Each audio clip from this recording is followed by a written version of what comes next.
But it really is you getting out there, talking to as many people as you can. You finding a way to generate as many leads as you can. A lead is any and everybody.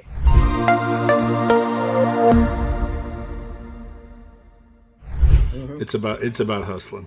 Yes. There's so many agents I think that come in, the market's hot. They go get their license and then they sit back, think the phone's going to ring. Like, it doesn't work that way.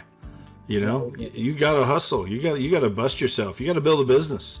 Yeah. It's not going to build itself. How'd you do during those 3 months? You were out there busting away. Were you able to get some closings in during that time? Yes, I was. I was able to really get some closes in, and Facebook and social media wasn't anywhere near Yeah. what it is now, but I Sure. used that heavily.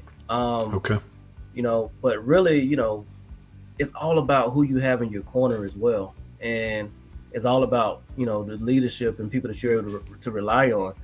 The brokerage that I was a part of at the time was owned by one of my best friends, who now is partnered with us over here at EXP.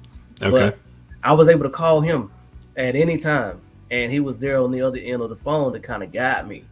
Um, but it really is you getting out there, talking to as many people as you can. You finding a way to generate as many leads as you can. A lead is any and everybody. Of course, when you're starting off, you start off with the people that you know. Just letting people know that this is what you do. Yeah. And I mean, I was showing 5 people a day, 5 Wow. clients a day, Yeah. and not just 5 clients, but sometimes you're showing 3 to 5 houses per client a day. And it was scary. I'm not gonna sit up here and just say that I just knew it would. At times I wondered if I was making the right decision. Mm-hmm. But in this industry, we literally can go from famine to feast in 0.2 seconds.